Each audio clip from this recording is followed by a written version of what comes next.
Pemirsa, perang di Timur Tengah yang melibatkan Amerika Serikat dan Iran kini memasuki hari-hari krusial dan mulai mengguncang stabilitas pasar energi dunia. Penutupan Selat Hormuz oleh Korps Garda Revolusi Iran membuat hampir 1/5 pasokan minyak global terancam terhenti. Indonesia tentu tak kebal dari dampaknya. Kenaikan harga BBM dan ancaman inflasi bukan lagi sekedar bayangan. Dalam editorial kali ini kita akan mengulas bagaimana Indonesia harus menyiasati potensi krisis energi global tersebut. Inilah dia editorial Media Indonesia edisi Rabu 4 Maret 2026 dengan tema Menyiasati Krisis Energi bersama saya Febrian Ahmad. Anda juga bisa berpartisipasi dan juga berinteraksi bersama kami melalui telepon interaktif di nomor 021 583 99100. Dan pagi ini telah bersama saya anggota Dewan Redaksi Media Group Aris Fadilah. Selamat pagi Mas Aris. Pagi Febrian. Mas, ini kan sudah beberapa hari ditutup, dampaknya sudah seberapa besar untuk global saat ini?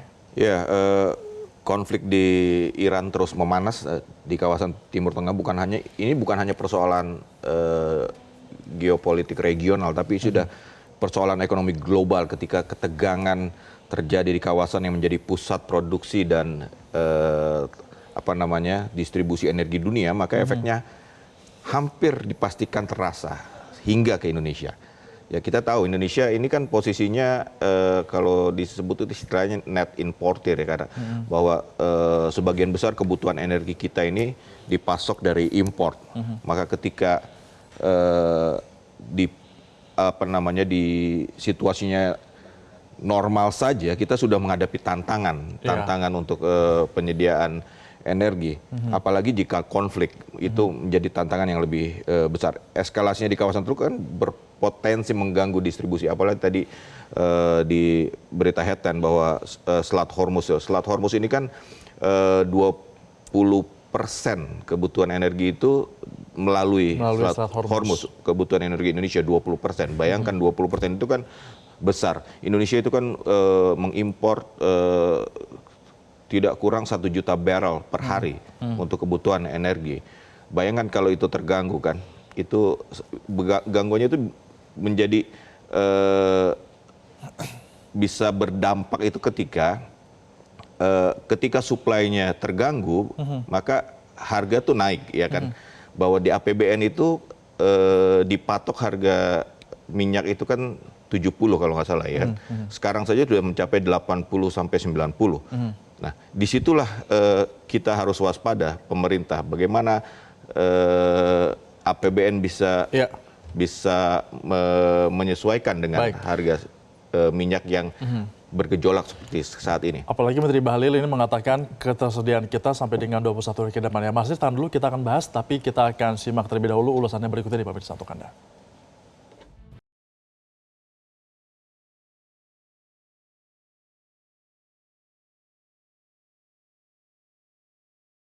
Menyiasati krisis energi.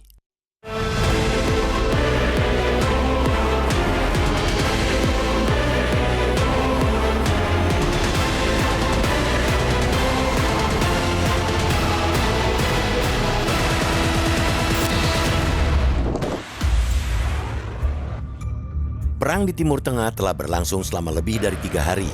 Dampaknya mulai dirasakan oleh berbagai negara di dunia, termasuk Indonesia. Kita kini hidup dalam bayang-bayang krisis energi akibat perang yang dilancarkan Amerika Serikat dan Israel terhadap Iran. Apalagi jalur energi strategis dunia di Selat Hormuz telah ditutup oleh Korps Garda Revolusi Iran atau IRGC. Penutupan tersebut disebut sebagai respons atas kehadiran serta serangan kapal induk Amerika Serikat yang mengancam kedaulatan Iran. IRGC kemudian mengancam akan menyerang dan membakar tanpa pandang bulu setiap kapal apa yang mencoba melintasi selat tersebut. Amerika Serikat dan Israel berbuat ulah, tetapi seluruh dunia harus merasakan dampak pahitnya. Hampir 1/5 pasokan minyak dunia atau sekitar 20 juta barrel dan sebagian besar gas alam cair LNG melintasi jalur sempit ini setiap harinya. Penutupan jalur tersebut secara otomatis akan mengguncang stabilitas pasar energi dan memicu krisis global yang sangat besar. Jika situasi ini terus berkepanjangan, harga bahan bakar minyak BBM di Indonesia pasti akan melonjak dalam beberapa waktu ke depan. Ketika harga BBM naik, sudah pasti harga bahan-bahan pokok ikut naik. Kalau itu terjadi, inflasi sulit untuk dihindari. Inflasi yang lahir dari krisis energi ibarat riak yang meluas menjadi gelombang. Ia tidak berhenti pada satu sektor, tetapi menjalar dari pasar tradisional hingga industri, dari kota-kota besar hingga ke pelosok desa. Ujung dari badai ini adalah pukulan telak terhadap daya beli masyarakat. Ketika pendapatan tetap, sementara harga-harga berlari kencang, isi dompet rakyat perlahan tergerus habis. Konsumsi rumah tangga sebagai penopang pertumbuhan ekonomi pun berantakan. Publik tentu berharap kekhawatiran itu sampai menghantam Indonesia, sampai terkapar. Lewat forum ini, kita sudah menyuarakan agar pemerintah Indonesia untuk benar-benar mengantisipasi penutupan Selat Hormuz pada pertengahan Februari lalu. Ketika itu, IRGC menutup sementara Selat Hormuz di tengah meningkatnya ketegangan dengan Amerika Serikat, sekalipun melanggar pasal 38 dan 44 UN Clause 1982.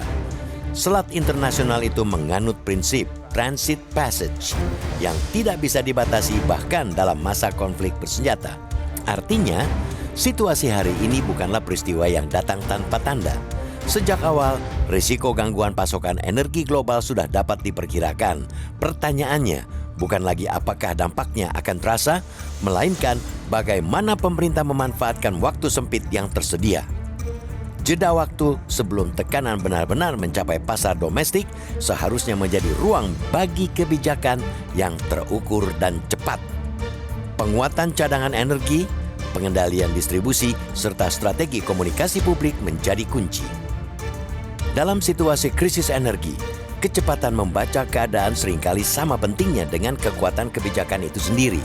Kita mungkin bisa berharap pada Arab Saudi dan Uni Emirat Arab yang memiliki jaringan pipa yang dapat menghindari Selat Hormuz. Namun, kapasitasnya hanya mencakup sebagian kecil dari volume minyak mentah yang biasanya dikirim melalui jalur tersebut. Solusi lainnya ialah bermitra dengan negara yang memiliki kapal dan berlayar melewati rute lain seperti Cape of Good Hope. Sejauh ini, Menteri SDM Bahlil Lahadalia memastikan stok BBM cukup untuk memenuhi kebutuhan selama 21 hari. Itu adalah standar operasional minimum atau buffer. Namun dalam kondisi perang berkepanjangan, angka ini harus kita katakan sangat rawan.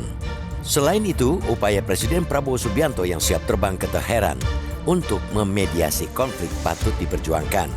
Sebagai wujud keseriusan, Menteri Luar Negeri RI Sugiono telah menelpon langsung Menteri Luar Negeri Iran Abbas Araghchi Senin 2 Maret lalu. Memilih diam di tengah perang yang bisa merugikan bangsa Indonesia tentu tidaklah elok. Dalam dunia yang semakin terhubung, kita jangan cuma menjadi penonton sejarah, tetapi harus berusaha mencegah agar konflik tidak berkembang menjadi krisis yang lebih luas.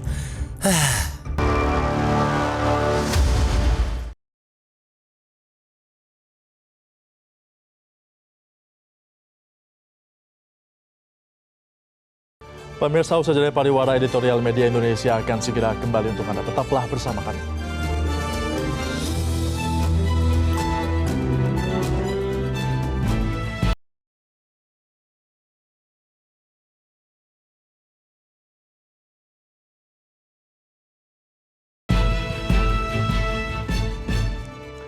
Terima kasih Anda masih bersama kami dalam editorial Media Indonesia. Pemirsa, kita sudah menerima penelpon. Ada Bapak Ramadan dari Merangin, Jambi. Selamat pagi Pak Ramadan, silakan. Selamat pagi, Assalamualaikum warahmatullahi wabarakatuh. Waalaikumsalam. Izinkan berpendapat pada Metro pagi ini. Ini tidak main-main situasi internasional seperti ini. Bila pemerintah jalan sendiri, DPR-nya jalan sendiri, pakar hukum tidak diminta keterangannya dan diminta solusi yang terbaik, maka rakyat akan menemui penderitaan yang sangat berat. Tapi kalau Pak Prabowo dan DPR, pakar hukum, bekerja sama dengan baik, mengatasi masalah rumit seperti ini, insya Allah kita akan mendapatkan jalan keluar yang terbaik. Maka emosi dan nafsu merasa sendiri bisa menyelesaikan masalah ini, itu yang perlu ditutup Pak Arief. Maka nafsu-nafsu dan kesombongan merasa bisa sendiri, ini sangat berbahaya untuk negara Republik Indonesia ini. Apalagi 16 serius baru saja dikasih pada Amerika, terjadi perang yang luar biasa. Apa artinya 16 triliun itu dikirim ke Amerika, perang juga terjadi? Apa artinya Pak Prabowo mengatakan kita bisa hubungan dengan Israel? Baik, Pak Nabalin, terima kasih. Kami sudah tangkap. Artinya Anda ini berharap, menurut Anda, Presiden kurang melibatkan dari pihak-pihak pakar hukum ya dalam hal kebijakan termasuk dengan Timur Tengah ini. Tapi kalau kita lihat di lapangan kemarin juga sebenarnya Presiden Prabowo Subianto sudah mengundang mantan presiden, ada beberapa menteri dan juga mantan Menlu. Itu merupakan sikap yang cukup baik juga sebenarnya, Mas Darsato, bagaimana? Iya, saya kira langkah yang diambil Presiden itu patut dihargai, bahwa Presiden bertemu dengan mantan presiden, mantan Menlu dan juga tokoh-tokoh politik, partai politik. Dari para mantan presiden, Presiden Prabowo mungkin ingin mendengar meminta masukan, karena mantan-mantan presiden ini pun pernah mengalami hal-hal serupa ketika konflik di Timur Tengah. Konflik di Timur Tengah itu kan bukan baru kali ini terjadi. Ya. Kita pernah tahu bahwa pernah ada invasi Irak ke Kuwait dan Amerika ikut campur di situ. Terus kemudian ada juga Amerika yang menggulingkan Saddam Hussein. Itu kan pernah terjadi dan juga mempengaruhi harga minyak. Belum lagi perang di Rusia dan Ukraina itu kan sempat harga minyak mencapai 100 per barrel kan. Ya. Nah, itu yang ingin didengar dari para mantan. Begitu juga untuk para mantan Menlu, bagaimana diplomasi di tengah krisis. Itu kan Presiden mencoba menyerap dari para mantan Menteri Luar Negeri dan juga dari tokoh-tokoh partai politik. Presiden ingin mendapatkan masukan dan juga menjelaskan sebenarnya apa sih langkah-langkah yang akan diambil Presiden dan sudah diambil Presiden, sehingga karena situasi sekarang ini global ini butuh soliditas di dalam negeri untuk menghadapi keadaan yang bisa dibilang tidak menentu di global. Baik, tapi kalau misalnya kita lihat ketidakmenentuan, kemarin juga Menteri SDM mengatakan cadangan BBM nasional ini bisa mencukupi sampai dengan 21 hari ke depan. Sebenarnya dengan total ini masih relevan tidak, dengan apalagi kita konteksnya sedang ada perang yang bisa dilihat ini berpotensi berkepanjangan? Iya, perang ini berpotensi panjang karena gini, Trump sempat bilang bahwa ini akan berlangsung mungkin dalam hitungan hari, kemudian dia berubah lagi, bisa 4 sampai 5 minggu. Jadi ini kan penuh ketidakpastian. Kemudian Menteri SDM Bahlil Lahadalia menyebutkan bahwa cadangan BBM Indonesia 21 hari. 21 hari itu kan hitungan dalam kondisi normal. Bagaimana ketika itu perang? Itu yang mungkin sedang disusun oleh pemerintah. Dan kemarin pasca pertemuan di mana Menteri SDM juga ikut dalam pertemuan itu menyatakan bahwa pemerintah siap. Siap itu mungkin ya, kan bisa saja mencari sumber baru.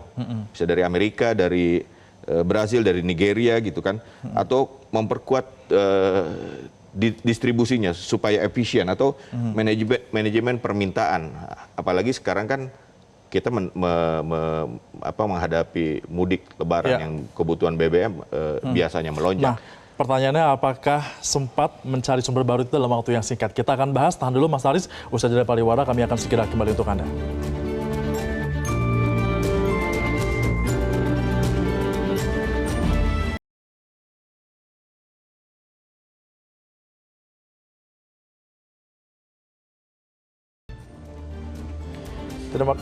Terima kasih Anda masih bersama kami dalam Editorial Media Indonesia. Mas Aris, kalau misalnya nanti kita kesulitan mendapatkan pasokan energi jika Selat Hormuz tetap ditutup, Indonesia sebenarnya memiliki alternatif lain tidak selain Timur Tengah dalam waktu singkat kita bisa dapatkan itu? Kalau pernyataan Pak Bahlil kemarin bahwa Indonesia siap, artinya sudah punya mitigasi kan. Mitigasi itu yang penting karena kepanikan tidak akan menyelesaikan persoalan di kondisi saat ini. Dari pertemuan kemarin, saya sih berpikir bahwa pemerintah sudah punya mitigasi seperti apa untuk memenuhi cadangan minyak, atau ada cara lain misalnya untuk mengefisiensikan sehingga bisa lebih dari 21 hari, mungkin seperti itu kan.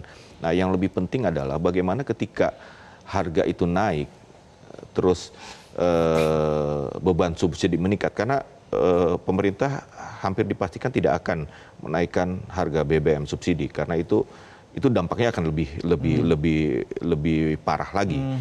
Nah, berarti kan kemarin Menteri Purbaya sudah menyatakan bahwa pemerintah akan mengurangi belanja. Ya, seperti apa kita lihat nanti, seperti apa mengurangi belanjanya itu. Karena dampak-dampaknya itu justru yang tidak sekedar soal cadangan BBM nih, tapi ketika itu panjang, seperti apa kebijakan fiskal itu diatur, bagaimana APBN itu kemudian bisa di-adjust gitu ya, mungkin untuk sehingga dampaknya itu tidak terlalu, istilahnya apa yang terjadi di global itu tidak sampai ke dapur rakyat. Itu yang lebih penting dibanding bukan lebih penting, yang perlu juga menjadi fokus utama pemerintah. Dan saya kira pertemuan semalam dengan para tokoh politik dan para presiden itu membahas itu semua. Nah, kita tunggu kalau kita dengarkan bahwa presiden akan menyampaikan sendiri apa sih yang akan dilakukan, dan kita tunggu seperti apa nanti statement dari presiden. Kita akan nantikannya, apalagi kemarin sudah bertemu dengan mantan presiden lainnya. Betul. Semoga ada masukan dan juga dapat Betul. memberikan solusi agar kita tidak di tengah ketidakpastian. Pemirsa, krisis energi ini bukan hanya soal pasokan dan harga, melainkan juga soal ketahanan ekonomi dan juga daya beli rakyat. Pemerintah perlu bertindak cepat dan terukur, mulai dari penguatan cadangan energi hingga diplomasi aktif untuk meredakan konflik. Langkah Presiden Prabowo Subianto yang berupaya memediasi patut didukung karena di tengah dunia yang saling terhubung, Indonesia tidak boleh menjadi penonton, melainkan harus menjadi bagian dari solusi. Demikianlah Editorial Media Indonesia untuk kali ini. Saya Febrian Ahmad mengucapkan terima kasih atas perhatian Anda. Selamat pagi dan sampai jumpa.